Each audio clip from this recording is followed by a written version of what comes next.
Morning folks, and welcome back to Dazzle Koi. Video today, very brief really, just gonna introduce you to my new Chagoi. I'll go through a few little things about how I came to choose him and this particular fish. I'll have a good close-up look at him and give him a measure. We'll get him in the pond. The backstory, if you're not familiar with my channel, I built this pond, started up last June, and the plan, it's only small, so the plan was 6 or 7 tosai to go in, koi up to a year old, and I would just keep those fish and watch them grow together and update you with progress and measure them up periodically and see how they develop. And that plan, that's still the same, but initially when I got the fish back in June last year from Tim Waddington at Quality Nishikigoi, the list of varieties that I wanted, Tim had them all at the time with the exception of a Chagoi. And so instead I picked a Soragoi, which I didn't really get along with, and I've moved that on now. Subsequently I did pick up a little Chag from somewhere other than Tim against my better judgment, and again in previous videos you'll have seen that, and it just hasn't grown. Basically it's been in there a while now and it just hasn't grown at all. So I've been looking for a Chag to replace that one with. Been waiting for Tim to get some in, and Tim now has some in, and so I've chose a new Chag to replace the one that's currently in there at the moment. Now this fish, normally when you choose a fish you'd look at many things: body shape, you know, the size of the head, the tail tube, the peduncle, the sort of the size and thickness of that. You'd look for signs that the koi is going to be a big fish. With this one, a little different. I've not given any thought whatsoever to that at all. I actually picked this koi out in a big pond full of hundreds of other koi, purely on appearance, purely on how it looked in the pond. So the scales, the reticulation of the scales, how neat the vignette, not necessarily the right things that you would use to select a koi, but for my particular circumstance that's what I did.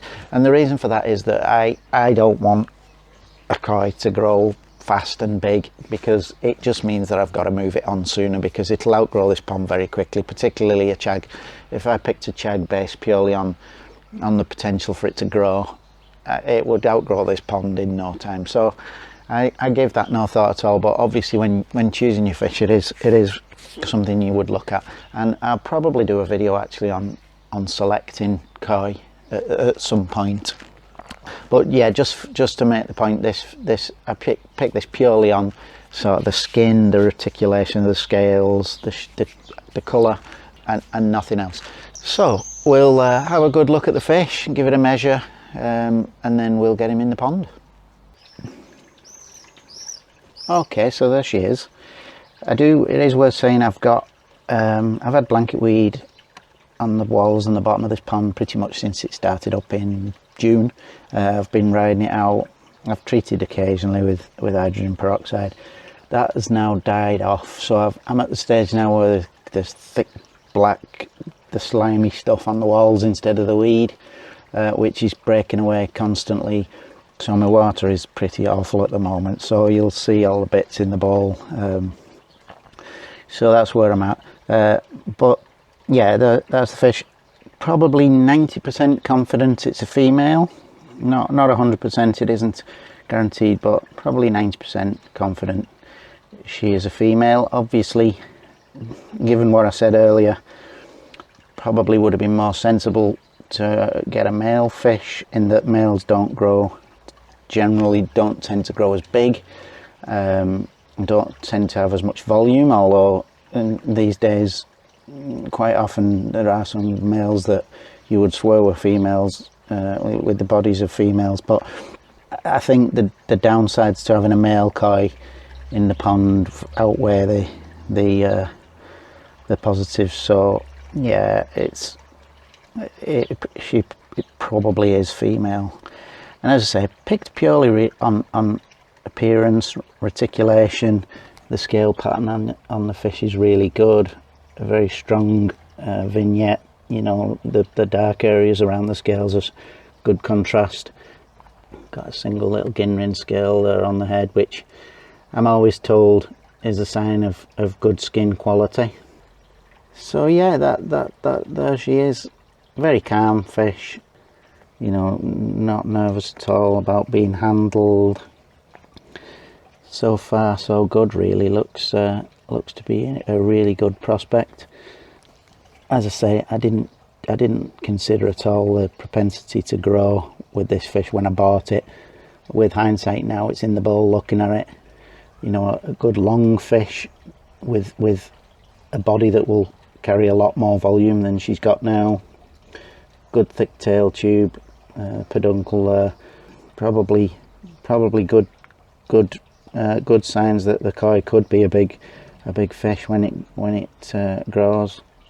As I say, if I've not moved house and built a better pond by then, she will get moved on. So bittersweet, but yeah, but it's 32 centimeters at the moment. I don't know if I said this is a knee size, so it's just gone beyond a year old. So a decent size for knee size, but not earth shattering, which is, again, as I say, is fine for me. I'm not looking for a big fast growing fish, but really happy. The colour that I want, the sort of pale tea coloured, sort of with a hint of green in there, exactly what I was after. So yeah, I made up with it so far. So we'll get her in the pond, and we'll over the coming months and years we'll track her progress, and I'll update you regularly. But yeah, really happy. Good addition.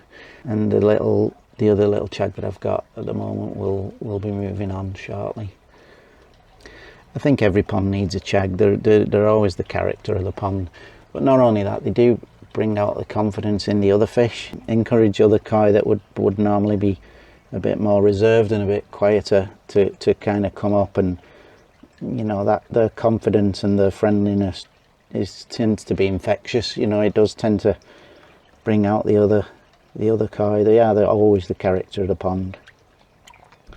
I definitely recommend it, a chag in your pond if you haven't got one. You'll see a difference instantly as soon as you put one in. All the demeanour and the nature of all of the other koi will change. They become a lot calmer and a lot more friendly, a lot less fearing of human contact. So hey, there she is. I'll get her in the pond. Thank you for watching, as always. If you haven't already, please do subscribe, and I'll see you in the next video.